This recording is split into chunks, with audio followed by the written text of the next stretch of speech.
Hello everyone, welcome to my channel Shilpa's daily life. আমার এই নতুন ব্লগে তোমাদেরকে জানাই অনেক অনেক ওয়েলকাম আর অনেক অনেক ভালোবাসা। তো সকাল সকাল দেখো এখানে মা আজকে পরোটা বানিয়েছে, তো বোন আজকে বেলেছে আর আমি ভাজলাম। পরোটাটা মা মাখিয়ে দিয়েছিল।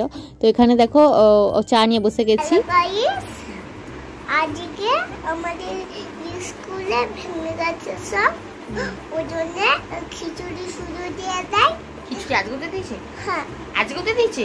এত সকাল সকাল রান্না গেছে না? দিবে পরে না, দিয়ে দিয়েছে। আচ্ছা, দিয়ে দিয়েছে। কিন্তু স্কুলটা পুরো ভাঙা, এইদিকে স্কুলটা ভালো, কিন্তু সব চট পেতে বসে। দিদিমণি এসেছিল? হ্যাঁ ঠিক আছে, খিচুড়িটা নিয়ে এবার খাবো। আমাদের কালকে রাত্রিতে এগরোল খাওয়ার শখ হচ্ছিল, ভাবলাম কালকে রাত্রিতে খাবো না, আজকে ভাই বোন সবাই বাড়িতে থাকবে, আজকে আমরা সকালবেলা তাহলে এগরোলটা খাবো।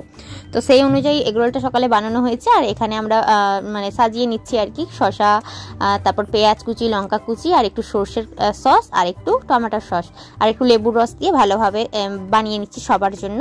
তো তারপরে আমার স্নান টান কমপ্লিট হয়ে গেছে। ভাবলাম কি আমি যেই ঘরে ঘুমাই আর কি, যে রুমটাই, ভাবলাম সেই রুমের চাদরটা একটু চেঞ্জ করি। আর হচ্ছে এই রুমটাতে না থাকা হয় না সেইভাবে, আমি যখন আসি তখন আমিই থাকি, তা না হলে ভাই আরে অন্য রুমে ঘুমাই। তো এইটা তাই ভাবলাম একটু গুছিয়ে ভাঁজ টাজ করে রাখি, দেখতে সুন্দর লাগে। আর বারবার না কি হয়, চাদরগুলো শুধু মানে নেমে নেমে চলে আসে, তো ভাবলাম গুটিয়ে রাখি ভালোভাবে। তো সেটাই করে নিচ্ছি আজকে। তো কারণ কি এখনও মা আসেনি, মা আসলে তারপরে খাওয়া দাওয়া করবো দুপুরের। তারপরে ভাই গিয়েছিল দোকানে, সেখান থেকে একটা আইসক্রিম এনে দিয়েছে। কর্নেটো আইসক্রিম তো খেতে আমার ভালো লাগে, আশা করি সবারই ভালো লাগে এই আইসক্রিমটা। তো চলো এটা আমি খেয়ে নিই, এখন তো সেরকম কোনো কাজ নেই। তো তারপরে দেখছি দিদির ছেলে এসেছে, বলছে কি আমার আর এইগুলো কেটে দেবে, ড্রয়িংগুলো, কারণ কি ও অ্যালবামে সেট করবে আর কি। তো এক্সামের আগে অ্যালবামে এগুলো মারতে হয়, তো সেই জন্য আমাকে দিয়ে গেছে, ভাবলাম করেই দিই 10-12টা। তো ভাবলাম বসে বসে করে দিই, আগে আমার ভাই বোন করতো, তো ওদের দেখা দেখি আমি শিখে গেছি আর কি, কীভাবে কাটতে কি হয়।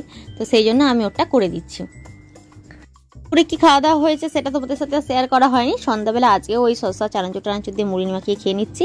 আর বাবার বাড়িতে আসলে সন্ধ্যের পর থেকে ভিডিও করতে আর মন চায় না, তাই জন্য সন্ধ্যা পর্যন্ত আমি ভিডিওটা করি। ছোট্ট একটি ভিডিও তোমাদের সাথে শেয়ার করছি, কেমন লাগলো অবশ্যই কমেন্ট করে জানিও। যদি ভালো লেগে থাকে লাইক করো, কমেন্ট করো, আর চ্যানেলটিকে সাবস্ক্রাইব করে আমার পাশে থেকো।